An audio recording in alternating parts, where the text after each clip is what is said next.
For the last 25 years, Rideaway's had the honor of assisting individuals living with disabilities in really obtaining their freedom and getting back into regular lifestyle. And John is a perfect example of that. He's a great kid who is actively involved in the Boy Scouts and living a very full life. So it's really a pleasure to work with families like this. And we'd like to give a great big thank you to the Boy Scouts who helped start the fundraising on this vehicle. And with the help of their money and then Rideaway put in the rest, we were able to get this vehicle for John.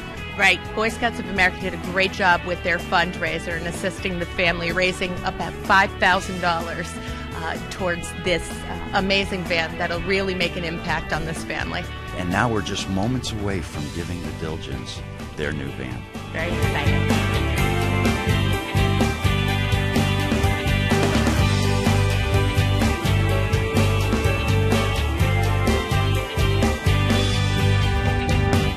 So the moments arrived where John gets his vehicle and gets the keys to his vehicle. Do you think you're going to be able to go out more now that you have this car? Yes. Are there times where it was just too difficult to go out? Yes. Like, what do you think you missed? I mean, tell me some of the challenges you had when you were unable to go out. Yeah, well, my feet are like sore and I have a lot of wounds. I can't really like walk or get into the car to go somewhere. You won't have to wrestle with being transferred and get right into the vehicle, right? All right, well, why don't we go and get into the vehicle and check it out.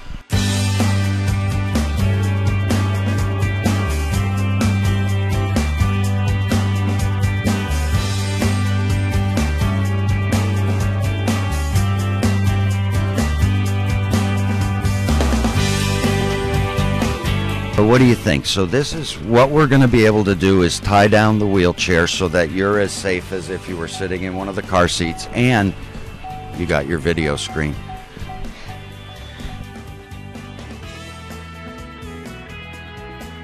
Now, in your old van, were you able to sit in a wheelchair while you were in the van? No. So on a long trip, somebody would transfer you to a seat? Yeah. Into a seat. Whereas now, if you don't feel like transferring, you don't have to. I mean, I know you're going to want to transfer and get out of the wheelchair. I know that. But at least if you're going just down the road or something, maybe you won't. Yeah. The other thing that's good to know is this seat pops out and you could actually ride up front, and as you get older, you can ride up front too. That's cool. So that way you can learn how to drive. Yeah, you could ride shotgun. Wow. Thank you. It's unbelievable. Great. John, let me see. John Dilgen. Faye Dilgen.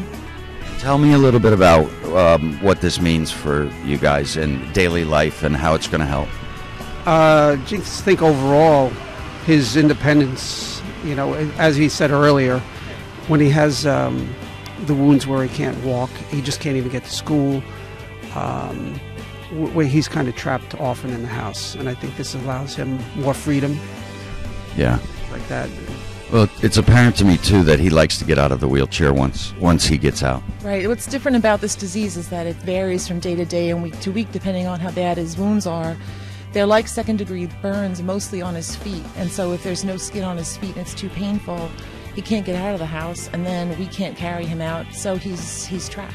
When was he diagnosed with this? He was diagnosed at birth with this disease is called epidermolysis bullosa, or EB. And so because it's different than other diseases where sometimes when you can't walk, that's it, you can't walk. Some days when he's well enough, we're hoping he can get out of the chair and he can walk into a store like a normal kid and enjoy himself. But the days when he can't, and that's unfortunately fairly often and more recently, at least he can get out of the car, get out of the house and go somewhere and have some independence and do what he wants. It's not fun when you're almost 10 to be pushed in a stroller, which is what we've been doing. So this van's going to make a big difference, going to get you guys out. Are there times that, you know, because it's such an ordeal to get John out, and that you might not go, whereas now this van might allow you? Absolutely. I think so, yeah. Absolutely. You know, just going down to Faye's father's place. He lives by the beach, and there's a lot of room for him with the wheelchair, but we've never able. It's just such It's a too chore, far. you know. It's just a chore. Many places are too difficult to go with either a stroller or being pushed, or because I can't lift him out of the van. Or, for example, the nurse cannot lift him out of the van. Yeah. And, you know, we're a little bit, And this, you know, what this also younger and allows somewhat him to- fit, but it's not easy to lift someone like that out of the van. And the nurse certainly can. So at least now other people can now get him in and out of the car. And it also allows him, there have been weeks where he wasn't able to go to school. Whereas now, even if we leave the wheelchair in the van, we can get him down to the van and he can take the wheelchair right across the school. Whereas Right. before, He missed a lot of he school. couldn't do that.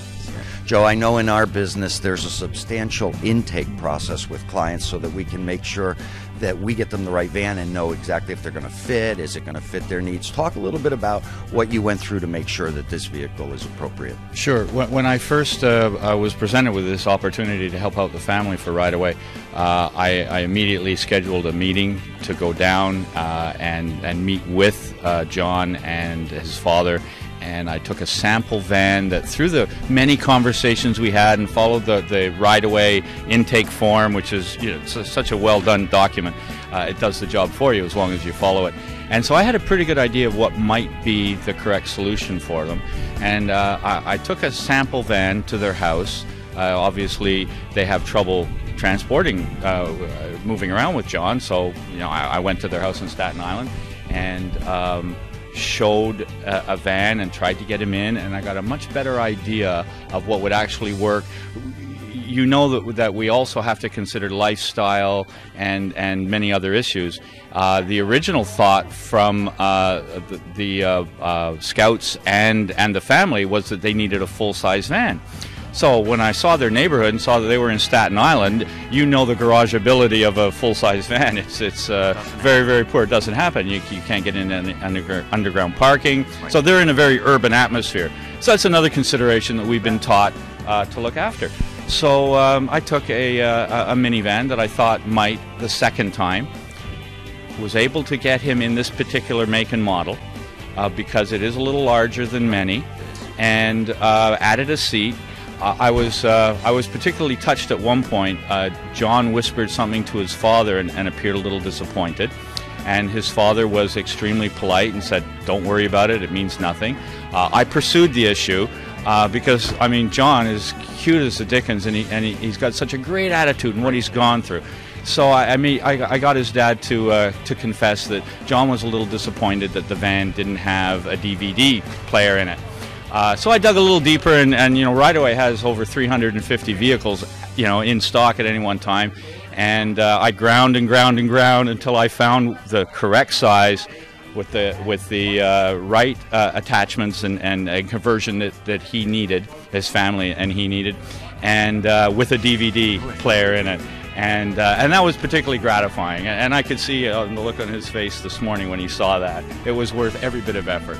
We can't thank you guys enough from the beginning. Not only that they donated the van, but the people have been lovely. Joe and everyone has been so helpful and so kind, and just answering every email and being helpful every step of the way. So it's the company itself seems to have a tremendous personality, and that's really amazing to us also. So thank you. We have to thank them very much.